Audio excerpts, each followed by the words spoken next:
Say the prayer. हमें अपने मन को हमेशा संतुलित रखना है। संतुलित रख, इसी में हमारा आत्मविकास समाया हुआ है।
Okay.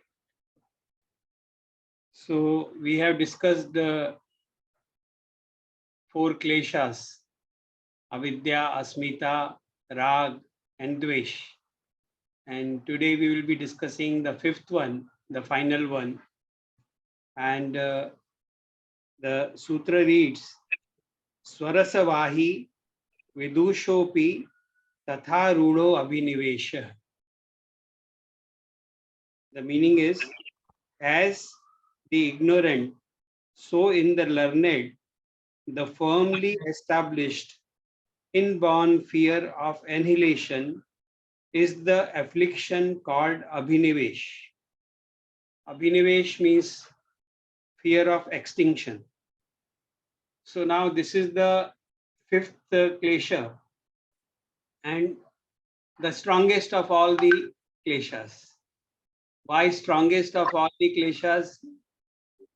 Because all the 4 kleshas are very strongly present in the Abhinivesh. So from avidya comes asmita, from asmita comes raga, from raga comes dvesha, from dvesha comes abhinivesh. So one beautiful thing has been suggested that last time we had discussed it, that if raga is present, the dvesha cannot be away. It will come. And if raga and dvesha are there, then abhinivesh is not far away. It will come. So abhinivesh is a kind of fear, a deep-rooted fear of annihilation, of death, of ceasing to exist. So this is also known as ashi, vasana called ashi, which means clinging to the life, holding on to life. And there is a deep-rooted fear of death. And this deep-rooted fear of death can translate into many other areas, and it can give rise to various kinds of other fears which we have. We will see how the other fears are there. But this clinging or abhinivesh, it is the strongest of the klesha. And if we look at the deeper meaning of the word abhinivesh word, in one of the dictionary I found that it is comprising of 3 words: abhi plus ni plus vish. And the meaning of this word abhinivesh is to enter, to sit down, permeation, very close penetration, perversion, thorough infiltration, insistent notions, stubborn idea, tenacity, clinging. All these meanings are there given to this word abhinivesh. And why these meanings are given is because Abhinivesha is a klesha where the fear or this Abhinivesh klesha permeates every cell of our being, every part of our existence, every part of our body, every part of our mind is permeated. It enters deeply, it inflicts. It is so deep rooted that every cell of our body is permeated with the fear of death. It is afraid of death, and that Abhinivesh Klesha is present. So this Vyasa and Aranya has very beautifully captured this Abhinivesh idea, and it says, as the raga is rooted in pleasure, we saw Sukhanushayi raga. Sukhanushayi raga. Raga is, or attachment is that which follows the sense of pleasure, experience of pleasant feeling. So after something has been experienced as pleasant, there is an attachment which arises, and that is what is raga. Same way, the dvesha is rooted into unpleasant feeling, some kind of pain, some kind of misery, some kind of discomfort. So whenever we experience something which is uncomfortable, which is painful, which is miserable for us, then we start developing a dislike and hatred towards it. And that's what gives rise to the klesha called dvesha. And this way the process goes on. And ultimately this raga and dvesha, they go on becoming so strong that abhinivesh comes into existence. Because whatever we love, whatever we enjoy, whatever is the object of our attachment, we cling to it. We are bound to it. So that's what Abhinivesha is, and Aranya has very beautifully explained it. I'll read the passage which is there in the book. So maybe not everyone has this book. So for their benefit, I will read this passage. So Raga is rooted in pleasure, Dvesha is rooted in misery. Similarly, fear of extinction is born of the torpid or benumbed feeling, devoid of pleasure, pain, or discrimination. So now in Abhinivesh, there is no raga, there is no dvesha, there is no viveka, but it is a kind of blind, benumbing feeling. Benumbing is coming from the word numb. What do we mean? My body has gone numb. That means there is no sensitivity. I'm not able to feel anything. I'm not able to feel good or bad. No sensation is there. So body has become numb. So it is arising out of such benumbed feeling. Such benumbed feeling arises out of the natural or involuntary function of the body and the senses. In that, the identification of the body with the self is ever present. The fear that arises out of the loss or threat of loss of that stupefied or blind, benumbed sense of identification of the body with the self is Abhinivesh, Abhinivesh Klesh. It causes affliction in the shape of fear. So what Abhinivesh does, it causes fear in our personality, in our mind. And the asmita is present and regulates every cell. So how we can understand this entire statement is that, you see, when they talk about benumbed feeling, or which is lacking the discrimination, which is lacking the sensitivity towards pleasure and pain, there are several activities which are going on in the body, which are functioning at the perfect identification level of asmita and our body functions. As we are talking to each other just now, attending this class, there are hundreds of functions which are going on in the body. And all these functions are involuntary in nature. We are not causing them. And we don't have any discrimination towards them. We cannot stop them. And we don't know whether they are good or bad.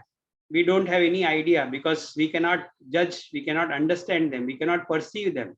They are going on. So now the question is that when we are attending the class, we have used our conscious will, We have used our logic, we have used our reasoning power, we have used our conscious mind to decide that I want to attend this class. And so we are in the class. So this activity is something which we have decided for ourselves. There is an intentionality behind it. And that intentionality has come from the discrimination. I can spend this time going out with the friends, going for movie, spending time with family, or I can spend this time attending this class. So those who are attending this class, they have decided that more than the other activities, this class is to be attended. So we are here. So we are here using the sense of discrimination.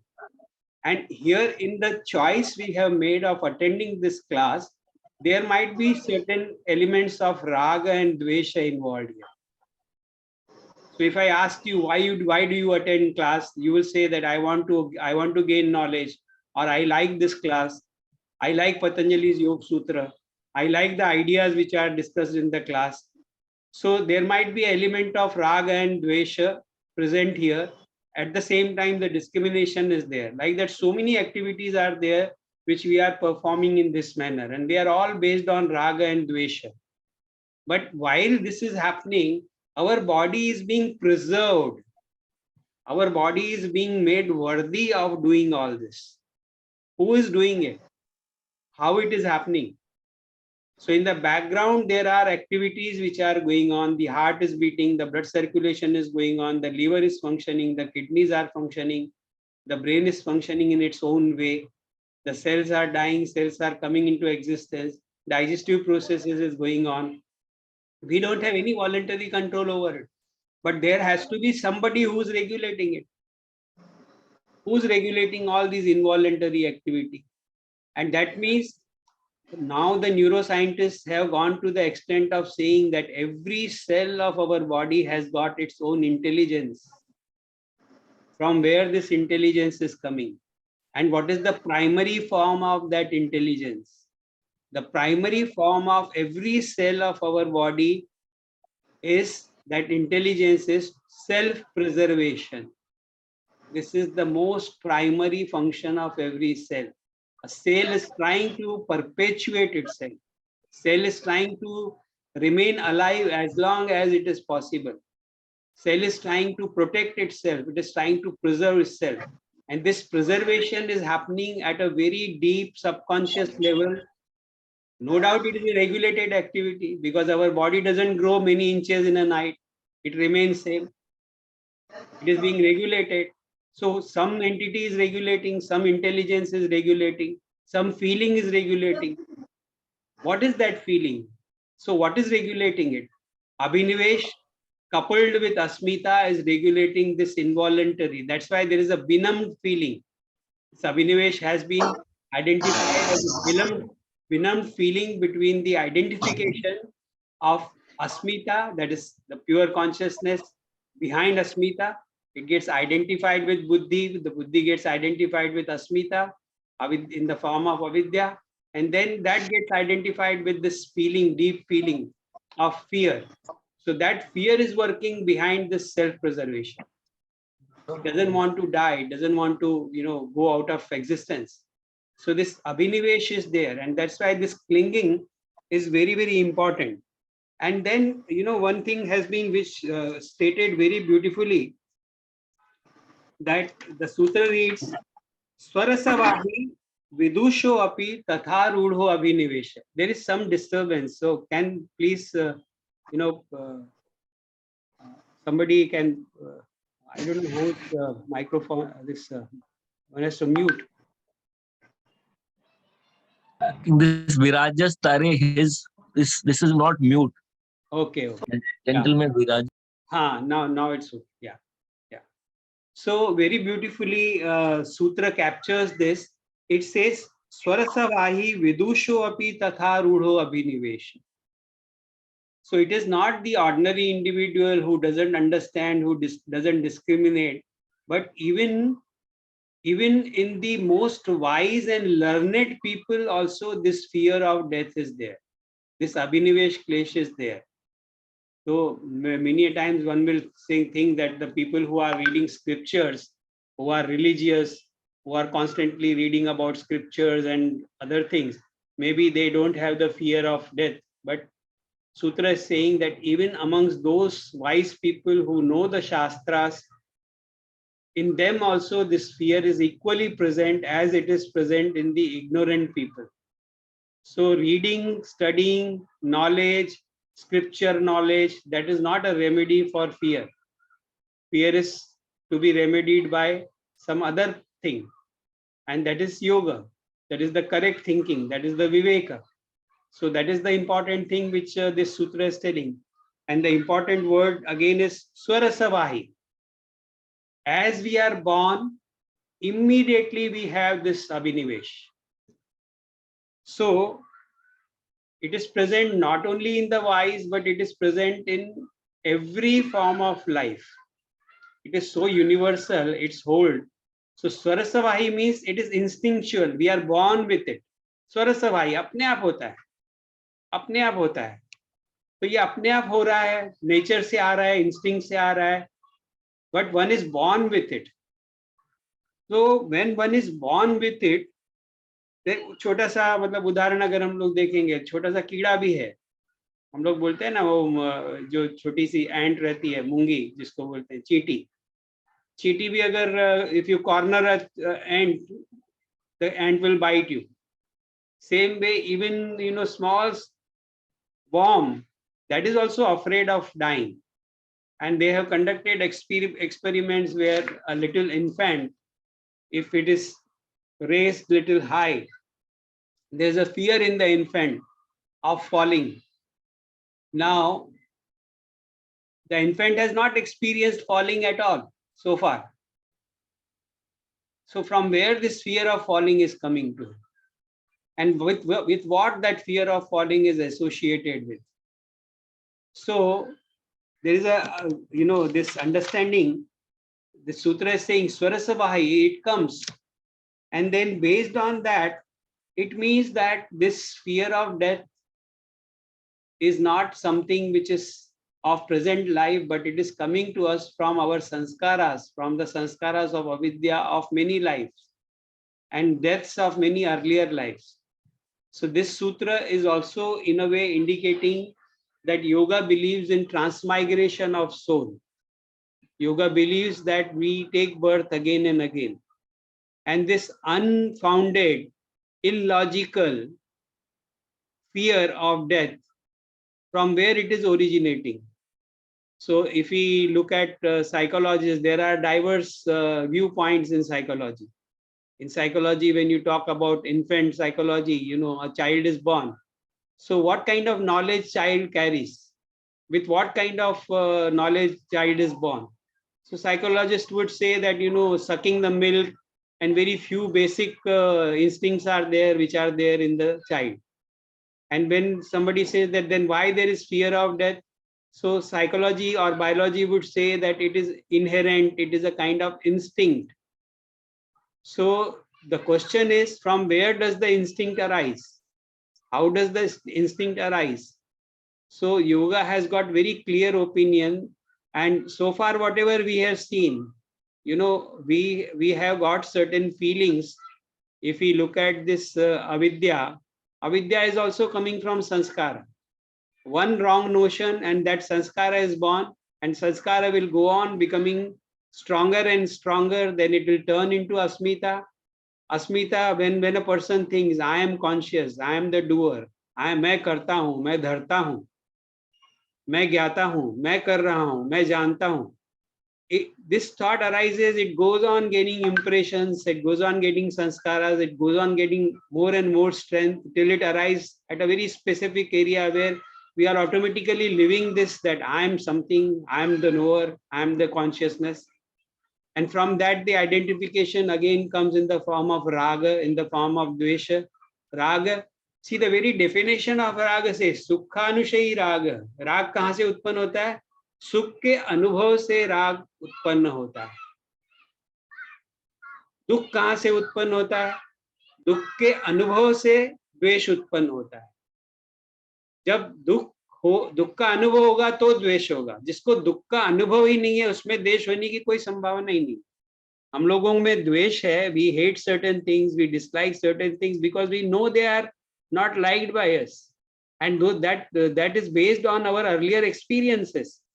So राग भी अगर अनुभव से आता है, द्वेष भी अगर अनुभव से आता है, तो अभिनिवेश कहाँ से आता है? वो भी किसी ना किसी एक्सपीरियंस से आना चाहिए. लेकिन हम लोगों ने तो कभी भी डेथ का अनुभव नहीं किया है. कोई बोलेगा कि हम लोग अभी देखते हैं कि इतने लोग मरते हैं. ठीक है, जब बड़े होते हैं तभी देखते हैं. लेकिन छोटेपन में जब हम लोग एकदम छोटे रहते हैं तभी तो हम लोगों ने डेथ को देखा भी नहीं है. डेथ एज ए कंसेप्ट ही हमको मालूम नहीं है. फिर भी वो फियर कहाँ से आ रहा है? तो इसीलिए योग का ये मानना है कि कहीं ना कभी पिछले किसी जन्म में हमने डेथ का अनुभव किया है, और वो अनुभव किया है, इसीलिए ये अभिनिवेश के फॉर्म में आता है. और इसीलिए ये कारण है कि अभिनिवेश इतना स्ट्रांग है, क्योंकि death has been always a fearful. Maybe if we had earlier lives then and we have died, then we know that it is like, amounting to non-existence. It is going out of existence. So it is always fearsome, and nobody wants to go out of existence. We want to perpetuate ourselves. And this is seen. I told you that if we study our biology, study our body, every cell of our body is working for self-preservation. The very concept of homeostasis, it is based on this fight of the body to remain alive.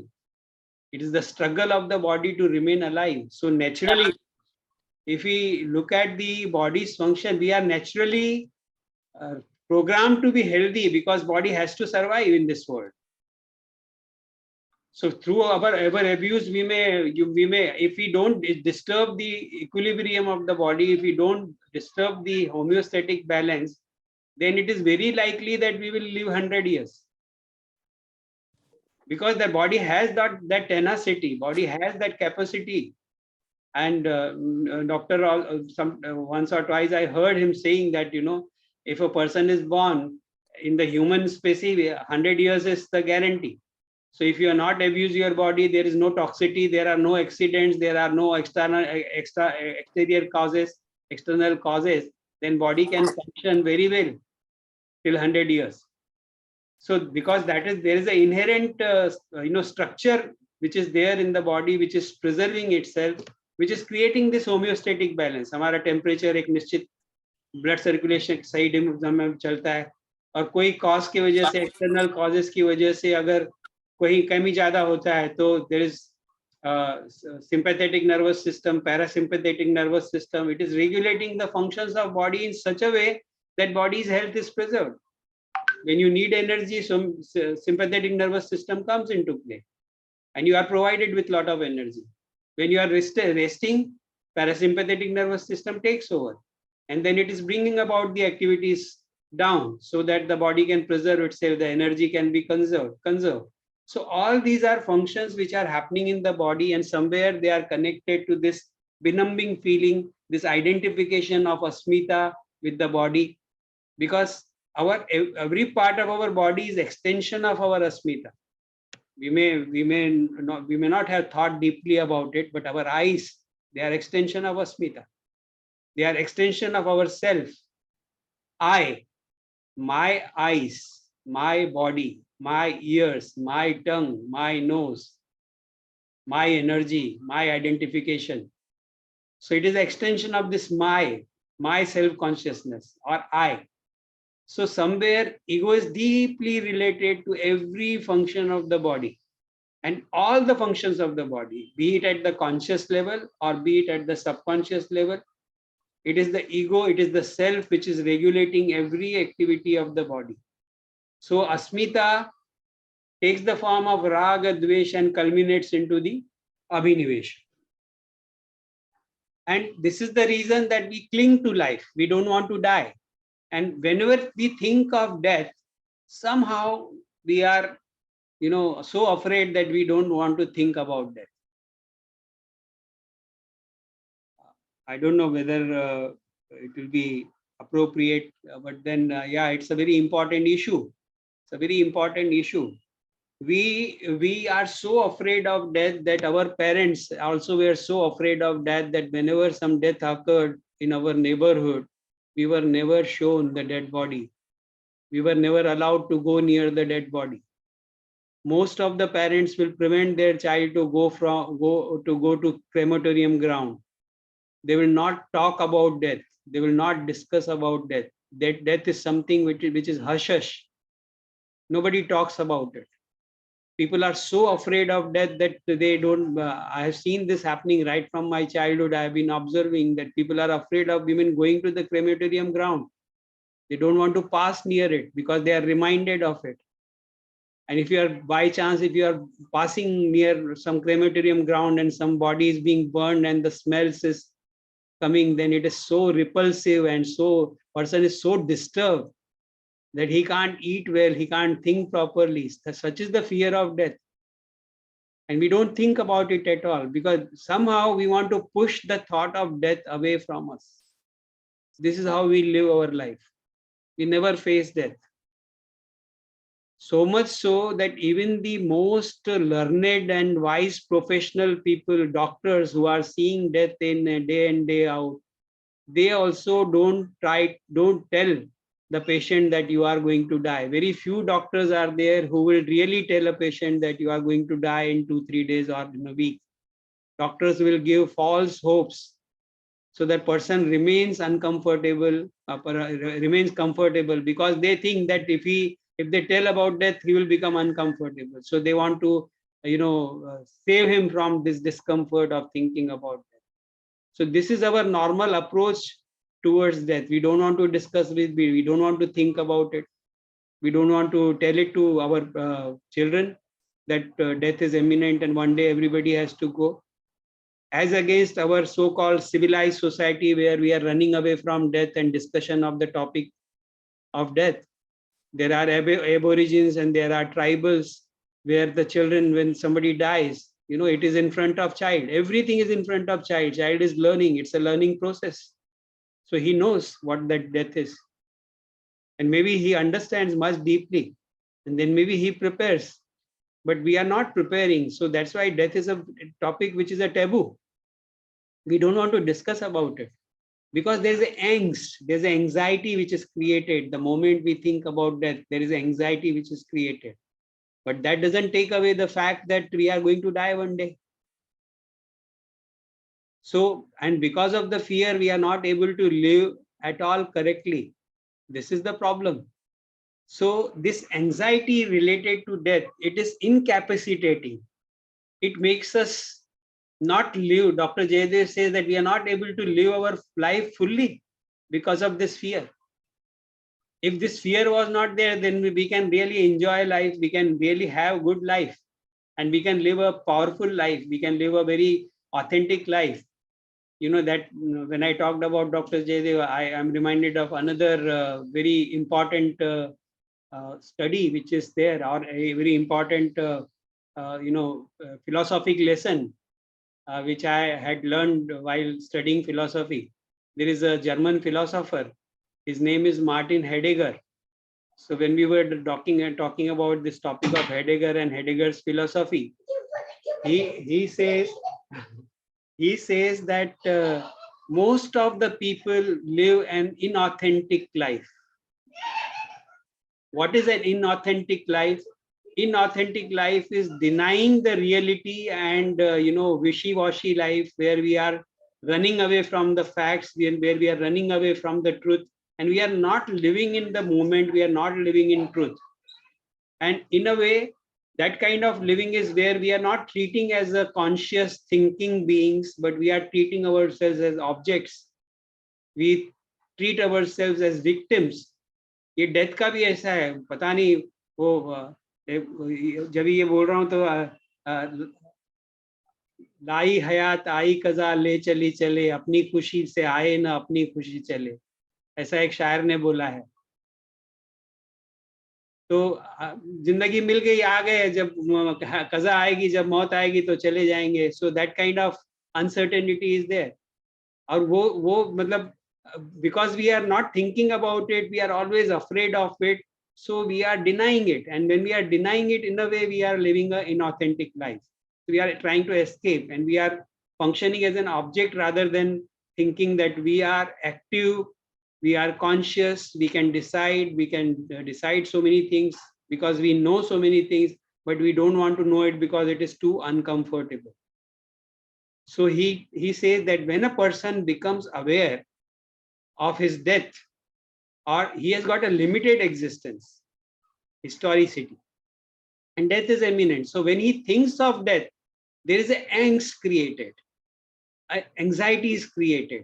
And in that anxiety, perhaps one can live, as I understood his philosophy, when person is constantly maintaining awareness of that fact that one day we are going to die, then person can live an authentic life because he knows that he has got a very limited time.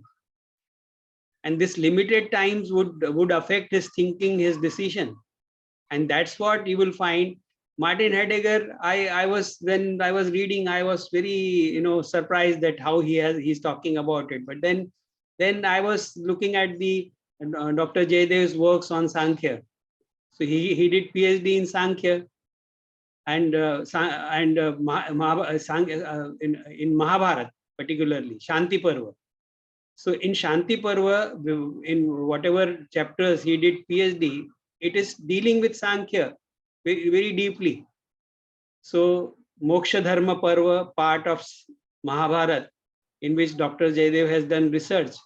I was going through the original work of Mahabharata, and at several places in Mahabharata, you will find they have talked about it, that you think about death. Don't run away. Think about death. Because if you think about death, that means you are living in the truth. And when you are living in the truth, you can face so many things in life. So Mahabharata has been talking about it. Swami Vivekananda has said at one place, and very importantly, that one should every day think about his death. One should think about death every day. So as a part of spiritual exercise also, it should be done. And then I found that, even these sadhus who are doing sadhana, even Tantra sadhana, they all involve, they are constantly living in this awareness that life is ephemeral, life is transient. Any moment it can go. So imagine if a person is thinking that life is transient and he's totally aware of it, can he go wrong? Can he take any action which will be detrimental to his well-being? Can he hurt others? Can he take advantage of others? Can he be selfish? So that possibility. Now see, this is a very deep sutra. And then in Zen system also, there is a beautiful anecdote which is there, which I had read. Somebody went and he wanted to see enlightened person, and he was told that on this mountain there lives one enlightened person. He's completely enlightened. So this man goes in search of him, and he meets him. So the person who's enlightened, he welcomes him, offers him tea, offers him food. So he said, why you have come? He said, I want to know something. He said, what? He said, they say that you are enlightened. What is the secret of it? And how do you live your life? What is the method you have adopted now after getting enlightened? So the person says, after getting enlightened, I live as if this is my last day. That is how I live. So the person who had come to learn, he said, what is the big deal in it? Everybody knows that this could be our last day. So the learned man, the enlightened man said, yeah, everybody knows it, but I live it. So knowing it and living it, these are the two different things. And only one who's living it can be free of Abhinivesha. Only that one who's living with this kind of awareness can become free from the Klesha called Abhinivesha. Otherwise, the Abhinivesha is very, very strong Klesha, and it will go on affecting us, whether we want or we. Kitni bhi hum badi baatein kar lein. When it comes to death, when it comes to annihilation, when it comes to pain, we cannot tolerate. तो कितना भी मतलब intelligent बातें करे, wise हो, लेकिन fear of death is always there. And along with fear of death, so many other things are entailed. So many, it is like a package deal. बहुत सारी चीजें उसके साथ में आती हैं, और वो जो बहुत सारी चीजें उसमें आती हैं, उसमें एक तो है कि blind clinging without thinking. We are getting attached, we are getting infatuated, we are attached to the body, we are attached to the objects of pleasure, and we don't want to change, we don't want to let it go. So we will fight tooth and nail, we will do anything to preserve that advantage. So from this comes why people do wrong things, because the tenacity to cling to the objects of pleasure, tenacity to cling to the body, these are very so strong that they can go to any extent, and that can give rise to so many negative actions. This also leads to fixity and rigidity. The more rigidity we have, the more fixed ideas we have, the less flexibility we have. That means the stronger the Abhinivesh Klesha is working. So it brings rigidity in us. We don't want to change. All the time we are thinking, the ego is asserting itself in the form of I am superior, I am always right. So these are some of the forms which Abhinivesha is taking, and these are some of the feelings. I'm superior or better than all. I must prevail over all others. So this is the attitude. You will come across people who have got strong Abhinivesh. They don't have any sensitivity towards any other living being. Forget about the people, every other living being. They think that I have to, prevail. I am most important, and that's how they behave. So Abhinivesh is so strong that they are totally blind to every kind of care they should have. They become so insensitive. All this is a function of Abhinivesh. And then he loves him so much, clinging is so much that he thinks that everybody should love him, everybody should care for him. They are all the time self-centered, thinking of themselves only, not thinking of others. So these are some of the traits which are arising out of Abhinivesh. Any kind of obsessions. हम लोगों ने जब भी chapter 1 किया था तो हम लोगों ने 5 प्रकार की चित्त भूमियों के बारे में बात की थी. तो क्षिप्त, मूढ़, विक्षिप्त, उसमें जो मूढ़ व्यक्ति है, जो मूढ़ता है, ये मूढ़ शब्द अभिनिवेश के साथ जुड़ा हुआ है. तो obsession, a person with strong abhinivesha has got very strong obsessions. Whenever we see obsession in our personality, we have to be sure that Abhinivesha is working. Then there is a fear of change. We want to maintain status quo. If we have some advantage, we want to maintain that advantage. We don't want to let go. अब इसको कैसे देखेंगे? एक practical example अगर हम देखें, again I will quote Swami Vivekananda. Swami Vivekananda says that all the ills in the society, all the ills and wrong practices and the pain and the suffering which is there in this world is because there are some people who have got advantage over others, and they want to retain that advantage. They want to hold on to that advantage. So just imagine, look at a politician, look at a boss. Office में जो पहले clerk था, बाद में manager बन गया. Manager बनने के बाद में वो CEO बन गया. Now lives of so many people are depending on him. So how he functions when he has got this power? He has got this advantage because he can give promotions, he can give raise, he can give money. He has got all the power to ensure that employees are being well paid. So how he behaves at that time? If he has got Abhinivesh, he will try to utilize that power in a totally negative way. Another example would be, look at an ordinary politician. I don't have to tell you about what goes on in the political world. We are looking at the politics which is going on right now also. So let a humble person, he has got a flair for social work, starts working, does some good, and people support him, he becomes a corporator. Once he becomes corporator, he gets the advantage, he enjoys the power, he enjoys the money, he enjoys the perks, benefits. Then the ambition goes and he wants to become MLA, he wants to become a member of parliament, he wants to become chief minister, he wants to become minister. And once he attains that power, once that power is there is no coming back. You will not find a single politician who can say that I am willing to give up power. The clinging comes. They want to hold on. And if there is a threat that somebody will take their place, then they will take all kinds of measures, even the criminal acts. They will be ready to kill, they will be ready to be corrupt, they will do anything to preserve the power they have. They will do anything to preserve the advantage they have over others. And suffering is coming from such kind of individuals. The companies are there. They are selling the product, they have the advantage, they have the money power.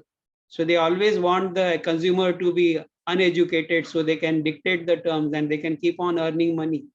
Everybody in this world is doing that. That they have the advantage they want to maintain. And somewhere, even in our childhood, we have seen her class में कोई ना कोई बुली रहता है, कोई ना कोई थोड़ा दादा टाइप का लड़का रहता है, जिसमें वो दादा क्यों बनता है, क्योंकि उसके पास फिजिकल पावर ज्यादा रहता है, थोड़ा बाकी लोगों से थोड़ा स्ट्रांग रहता है, तो ही always becomes a bully in the class. ये हम लोगों ने अपने जीवन में हमेशा अनुभव किया रहेगा. तो थोड़ा भी किसी को कुछ एडवांटेज है दूसरे के ऊपर, तो he wants to utilise, he wants to retain it. So it's a kind of clinging to that power, clinging to that advantage one has. And that's why all the ills are arising. That is what the contention is. So this fear of unknown, anxiety, there are several issues. As I told you that it is a very deep-rooted, Klesha, and it gives rise to so many negative emotions, rigidity, fixity, fear. And fear, whenever we are attached, fear is there. Fear of losing is always there. And if dvesha is there, the fear is there. So Dr. Jaydev says that whenever dvesha will be there, fear is likely to enter there. Fear aate hi, fir then all wrong kind of things. And then, most important thing is that fear is a very strong emotion. अभी तक हम लोगों ने राग, द्वेष, अभिनिवेश को देखा. तो राग में हमने क्या देखा? गर्द, तृष्णा, लोभ. द्वेष में हमने क्या देखा? मन्यु, प्रतिघा, जिज्ञासा, क्रोध, anger. Now all these emotions, और उसके बाद में fear, and fear, obsession, rigidity, clinging. Now all these are responsible for the psychosomatic diseases, and majority of the diseases are psychosomatic in nature. So kleshas are also connected to the diseases. One simple example would be the person who has got fear. If the strong abhinivesha is there, very strong fear is there, his kidneys are getting affected, according to the experts. His kidneys will be affected, his circulation will be getting affected. Same way, if a person is very sad, melancholic, always anxious, always worried, चिंता करते रहता है, his lungs might be getting affected. If he is very angry, liver also might be getting affected. So various kinds of organ, there are deep studies. If you look at homeopathy, in homeopathy, when you go for a checkup, the doctor of homeopathy will ask for all kind of symptoms, and in those symptoms, the primary thing would be how you are feeling. What are your thoughts? And based on that, they understand what must have caused that particular disease. There are other systems also, like when we talk about Chinese traditional medicine. There also it is the same thing. They will study the emotions, they will study the person in a very deep way. So they always, even excessive joy can result into heart problems. Too much criticism or ill will, maliciousness also results in heart problems. So these strong emotions are associated with the kleshas. And from kleshas, these negative emotions arise. If they are uncontrolled, if they go on gaining strength, we may develop so many problems apart from the mental problems. Apart from the psychological and mental diseases, the physical diseases, both are responsible. And all the mental illnesses is also in a way connected to these kind of experiences of strong kleshas. Too much anger, too much repression, too much attachment, very strong desires, strong likes and dislikes. So they are responsible for this. Now, before ending, I would like to read something from doctor's book. And that will convey whatever I have said. Very briefly, it will convey all that. So this is the red book. From this I am reading. A happy person can accept all changes. Hatred, hatred though creates fear and aversion to change. And this grows into a dislike for any sort of change. People would like things to remain as they are.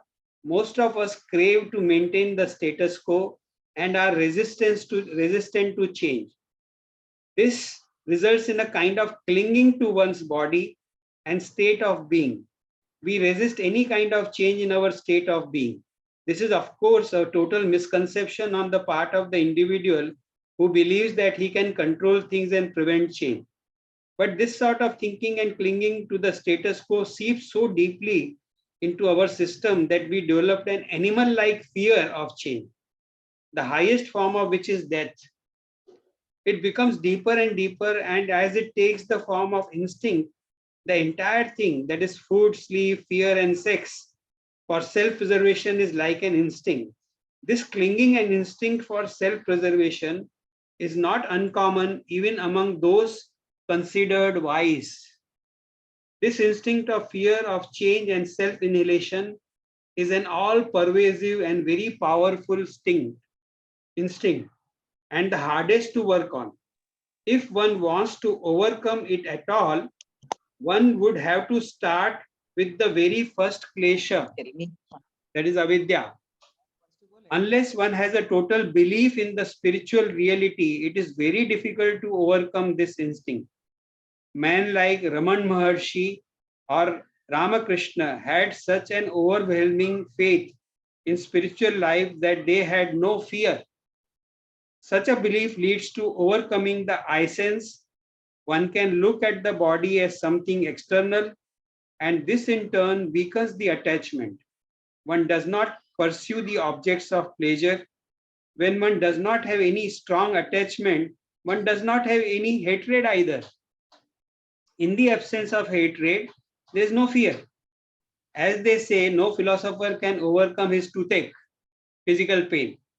You will rarely find an individual who does not fear death. One clings to what one has, and one does not want to lose it. One gets frightened if he loses a little weight or detects a gray hair or loses his biological capacity by loss of appetite or loss of sleep, etc.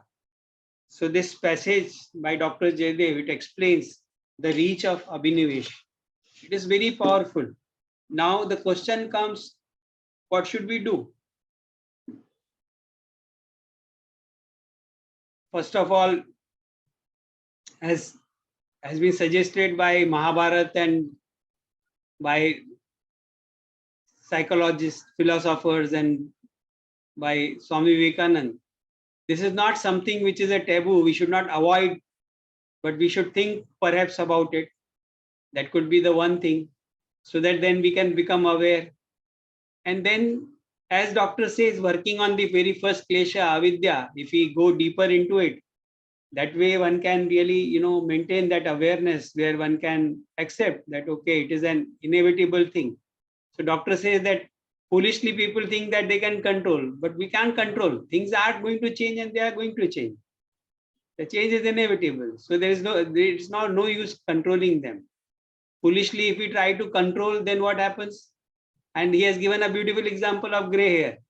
The moment person feels gray hair, sees gray hair in the head, he feels threatened. So he wants to cover it. He wants to fight it. So all dying business is coming from that only. So this is what Abhinivesha is. So little time is there. If there are questions, we can discuss. But Niranjan, this fear of insects or whatever, like, you are going for a walk and there are dogs around. So all that fear or fear of failure, or like I am a little scared, if you may say so, or diffident about the social media like, I'm not so very confident. So all that fear also would include in Abhinivesh. Yes, they will. All sorts of fear will get included in Abhinivesh. Abhinivesh functions at various levels, and it can give rise to so many traits of personality, so many attitudes, so many wrong thinking patterns can come out of Abhinivesh. Fear of failure also, like, Fear of failure also. Fear of failure is a loss of face. Our ego is getting affected. It is a state of dvesha which will. It is connected to state of dvesha. Fear of failure means people will laugh at me. ये स्थिति तो मैं कैसे बर्दाश्त कर सकता हूँ? I hate it. I hate somebody laughing. I hate somebody treating me lightly. All of us have that common. It is very difficult. It's so deeply rooted, and I came to know that the wise word which is used, vidusho api tatha rudo abhinivesha. This vidusho word which is there in the sutra, it is talking about, in yogic terminology, the person who has reached even up to asampragnata yoga. Even he may find it difficult to get rid of this fear of death. So even a learned person who has attained sampragnata samadhi may also not be free from abhinivesh. That is what is meant. That's what Dr. Jaydev thinks.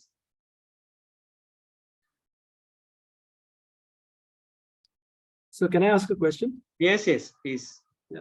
So I'm not clear on how clinging to power or clinging to some advantage, is correlated directly to death.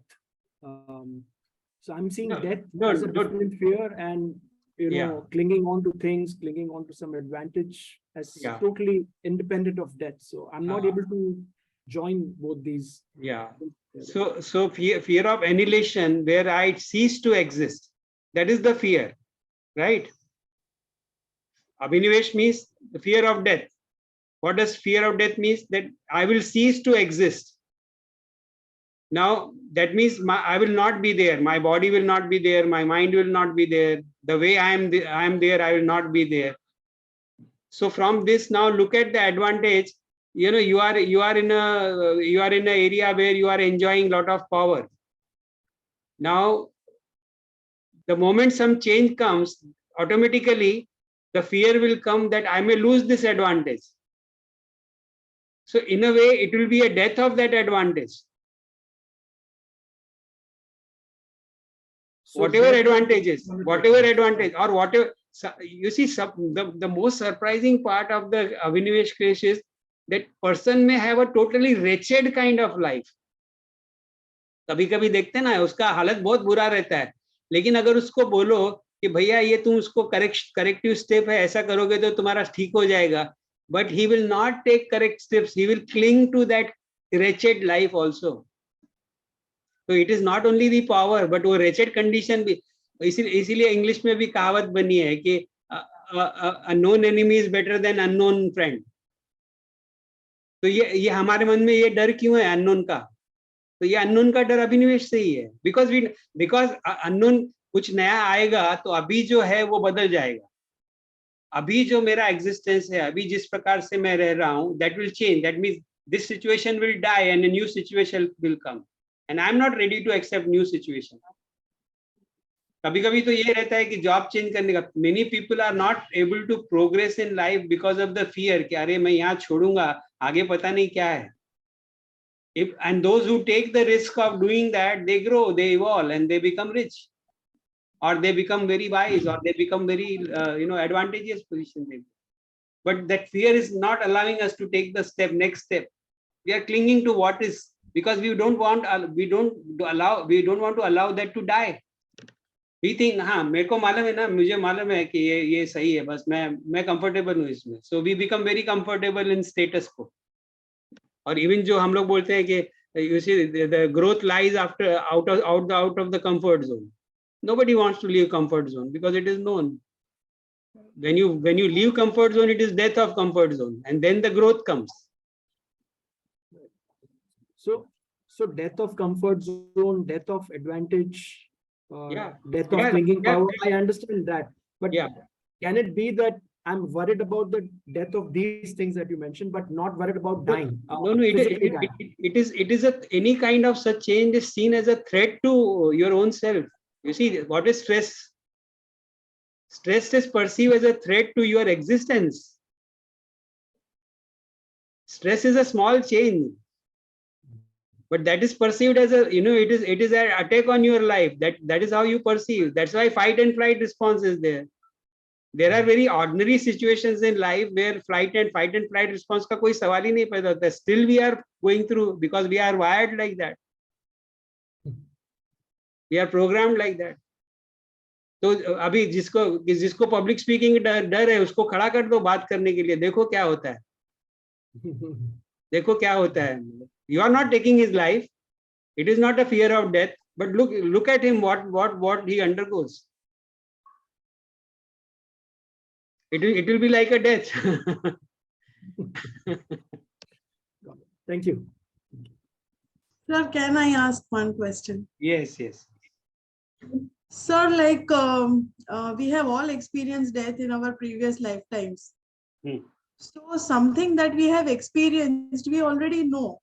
And we are born again and again. Yeah. We are reading this in the scriptures. So then why is this Abhinivesha so strong in spite of knowing, in spite of having faith in the scriptures? What does death mean?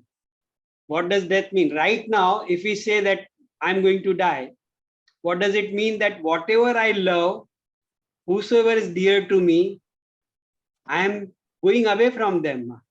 I am taken away from them. Is it not fearful thought? Yes, it is, but it is generating that experience. So, and you are going into unknown.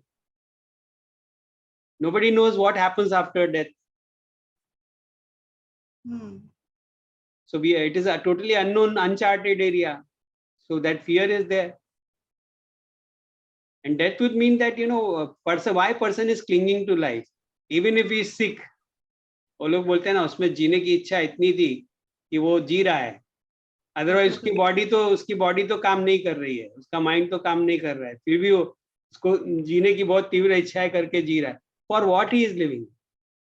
It is because of these attachments, because he doesn't want to leave what he has. Death would mean that leaving aside everything and going away. So that is not a very welcome thing. It's a negative experience.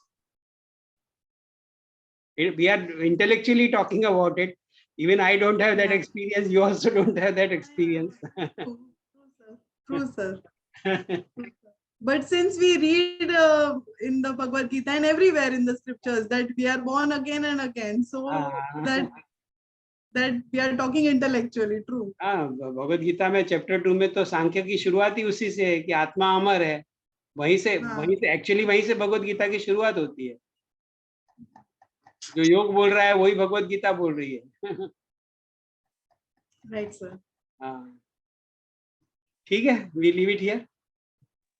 Yes, sir. Thank you so much. Thank you for the wonderful session. Thank you, sir. On Niranjan, on a lighter Thank note. you. Yes, sir. On a lighter note. Yeah. अभी बीच में वो T shirt आई थी, कई लोग पहनते थे, अपना time आएगा. अच्छा. तो वो पहनने से कुछ कम होगा क्या? सबका टाइम आएगा. Niranjan sir, again on a lighter note, we had gone to I think it was someone had expired and many of us from the institute were there.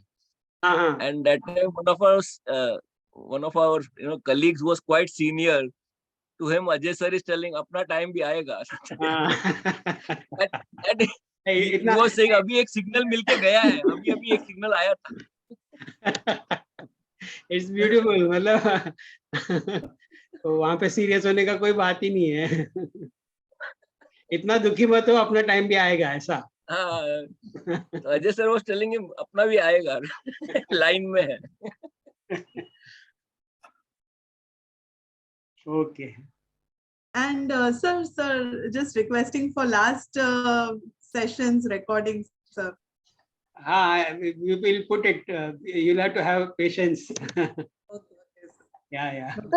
Sir आपने बताया कि मूड जो वृत्ति है उसमें अभिनिवेश is maximum and strong, right? तो जैसे like we are going from मूड टू विक्षिप्त, क्षिप्त, विक्षिप्त, एकाग्र, तो वैसे अभिनिवेश is reducing and then finally in niruddha it is all the five kleshas are reducing. See, we started with chapter 2. कहाँ से शुरू किया? क्रिया योग से. समाधि भावनार्थ क्लेश तनुकरणार्थ. योग करना चालू किया तो क्लेशों का तनुकरण चालू हो गया. अब आगे अगले 2 सूत्रों में आएगा कि तनुकरण होने के बाद में क्लेशों का क्या करते हैं. अगले बार 2 सूत्र जो लेंगे उसमें वो आएगा. तो योग कर रहे हैं मतलब क्लेश कम हो रहे हैं. अगर क्लेश कम नहीं हो रहे हैं तो हम बोल नहीं सकते कि हम योग कर रहे हैं.